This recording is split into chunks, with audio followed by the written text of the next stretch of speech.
L'actualité patrimoniale selon les GIRA. DVF, estimer la valeur de vos biens immobiliers. Pas facile d'estimer la valeur d'un bien immobilier. On peut regarder les agences immobilières et leurs annonces, ou alors les sites internet pour comparer. Mais cela ne reste que des prix souhaités par les vendeurs. Nous ne sommes en aucun cas sur des prix de transactions immobilières réalisées. Il existe bien le guide des valeurs vénales, publié tous les ans par les éditions Calon. Vous y retrouverez des prix au mètre carré, ville par ville. Mais cela n'est pas assez précis pour se faire une idée d'un prix de marché. Vous avez bien fait de continuer vos recherches qui vous ont amené jusqu'ici, car désormais, il existe les DVF, ou données de valeur foncière. Ce service est proposé gratuitement par le gouvernement, mais que trouverez-vous exactement dans cette base de données? Qu'est-ce que les données de valeur foncière, ou DVF? Les professionnels de l'immobilier en avaient rêvé. Eh bien, le gouvernement l'a fait. La base de données DVF répertorie toutes les transactions immobilières. Mais plus intéressant encore, elles mettent à disposition gratuitement celles-ci ayant eu lieu au cours des 5 dernières années. Un véritable trésor pour estimer la valeur d'un bien. Mais attention tout de même au revers de la médaille, car cela pourrait engendrer du côté des propriétaires. Ces données sont accessibles de deux manières distinctes. Une application plus particulièrement dédiée au grand public, un portail gouvernemental à l'attention des professionnels. Ainsi, ils pourront télécharger de manière libre, de droit, en open data, les données pour les exploiter ultérieurement à des fins commerciales. Attention, car les DVF sont indisponibles dans certains départements. Les transactions immobilières réalisées en Alsace ou à Mayotte ne sont pas encore disponibles dans la base des DVF. Les informations mises à disposition dans cette base par le gouvernement sont les suivantes. La date de transfert de propriété, la valeur foncière du bien vendu, hors frais d'agence et frais d'acte, l'adresse du bien, le type de bien, la surface réelle, la surface du terrain, le nombre de pièces, ainsi que la nature de la transaction, que ne soit sur une vente, une VFA, une adjudication, ou alors un échange à titre gratuit, par exemple une donation. Cela donne un excellent point de comparaison par rapport à un bien que vous possédez ou que vous souhaiteriez acheter. Qu'est-ce qui fait la valeur d'un bien immobilier? La valeur d'un bien immobilier dépend de facteurs objectifs. Mais je vous l'accorde qu'au final, le prix de la vente, lui, peut être subjectif. Dans les principaux critères, on se retrouve par ordre décroissant d'importance. La localisation, surface de terrain, surface utile intégrant les annexes, état du bien. Des données officielles et opposables à tout le monde. Dès lors qu'une information de ce type est disponible, elle devient opposable aux tiers. On pense tout de suite à l'administration fiscale. Vous voyez où je veux en venir? La sous-estimation d'un bien immobilier est une maladie chronique en termes de déclaration d'impôts, que ce soit à l'IFI et avant à l'ISF, mais aussi dans le cadre de donations ou de successions portant sur un bien immobilier. On trouve assez facilement des agents immobiliers complaisants, prêts à faire des estimations au vil prix. Le but pour eux est de faire signer par la suite à ses clients potentiels un mandat de vente. Avec les DVF, cette pratique pourrait devenir en voie d'extinction. Soyez convaincus que l'administration fiscale a déjà travaillé sur le sujet en mettant en place des outils de requête pour identifier les contribuables taquins. Lorsque l'on joue à pas vu pas pris, il est bon de connaître les délais de prescription. Les connaissez-vous en ce qui concerne l'impôt sur la fortune, ISF ou IFI, et les droits de mutation à titre gratuit? DVF. Bonne ou mauvaise nouvelle pour les propriétaires? Si on m'interrogeait à chaud sur la question, j'aurais tendance à vous dire que les DVF auraient plus d'effets négatifs pour les propriétaires que d'effets bénéfiques. Les effets bénéfiques. D'une manière globale, toute mesure qui va dans le sens d'une organisation d'un marché, cotation, échange, information, est une bonne mesure à long terme. La mise à disposition des données des valeurs foncières est incontestablement un axe de progrès.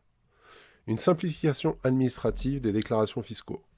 Si vous avez eu à remplir une déclaration ISF ou IFI ces dernières années, la question de la valeur des biens reste une question centrale, car la valorisation d'un bien n'est pas une science exacte.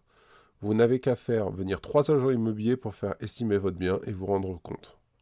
Alors comment faire pour remplir vos obligations déclaratives en tant que non professionnel? Quelle méthode d'évaluation immobilière prendre en compte? Où trouver l'information fiable?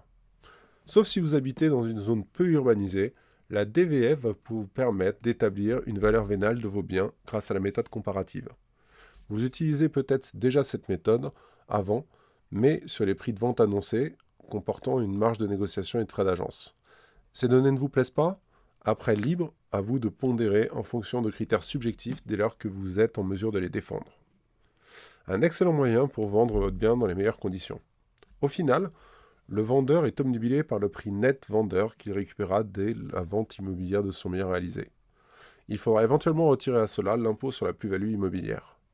Mais sachez qu'une bonne transaction immobilière pour le propriétaire cédant est avant tout une transaction qui se fait à bon prix dans les délais qu'il s'était fixés. Car en général, vous ne vendez pas un bien uniquement pour gagner de l'argent. Derrière une vente se cache très souvent un projet de vie qui peut attendre ou qui devra attendre faute d'acquéreur.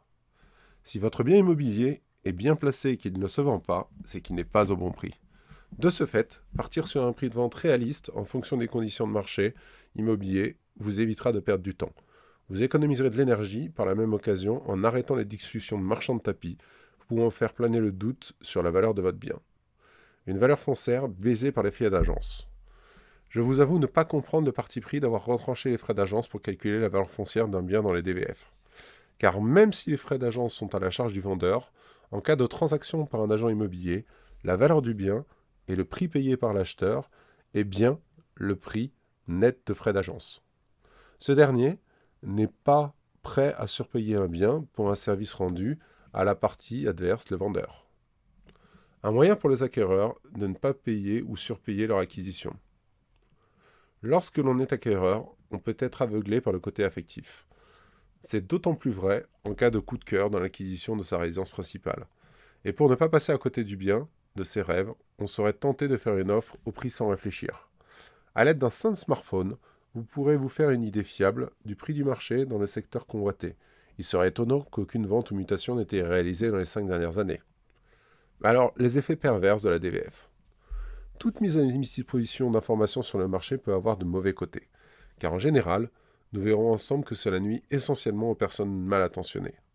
Un risque de contentieux fiscal majeur en cas de sous-évaluation des biens. Autant sur le droit de donation ou de succession, il reste encore une marge de manœuvre aux bénéficiaires pour améliorer le prix en leur valeur. En ce qui concerne l'IFI, il est quasi impossible de retraiter le prix. Entre l'obligation de déclarer le prix d'acquisition du bien et la mise en place des DVF, les contribuables un peu joueurs risquent de le payer très rapidement. Comme quoi, l'informatisation des procédés reste le meilleur moyen de contrôle. Vers une fin des mauvaises affaires en immobilier. Le plus bel atout d'un vendeur est la méconnaissance du marché par l'acquéreur. Cela vaut surtout pour les prix de vente. Vous n'avez qu'à demander à de nombreux investisseurs qui ont subi une déconvenue en achetant un mécanisme d'épargne immobilière défiscalisant sans se renseigner sur le prix du bien. De mémoire, de conseiller, j'ai vu des biens achetés dans le neuf revendus 10 ans plus tard, 40% de la valeur d'acquisition. Dites-vous bien la belle affaire. Avec la DVF, ce type d'opération ne devrait plus se reproduire.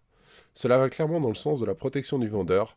Après, faut-il encore qu'il ait le réflexe de s'enseigner. De la même manière, si vous constatez très peu de transactions immobilières dans le secteur, n'achetez sous aucun prétexte. Vous aurez un mal fou à le revendre le bien le jour où vous décidez de vous en séparer. Vous devez absolument habiter dans la région, eh bien soyez locataire. Un risque de pression à la baisse des biens immobiliers. Lors d'une négociation dans le cadre d'un prix de vente, la connaissance du prix du marché est un élément essentiel, que ce soit pour le vendeur ou l'acquéreur. Car s'ils ont un intérêt commun que la transaction se fasse, ils ont un intérêt diamétralement opposé sur le prix de vente. En général, le camp qui connaît le mieux le marché est celui qui fera la meilleure affaire. Plus le temps passe, et plus les intérêts de vie ou financiers peuvent engendrer un stress sur le vendeur. De ce fait, la consultation massive des DVF sera une mauvaise nouvelle pour les vendeurs, qui devront être à l'avenir moins gouvernants et plus patients.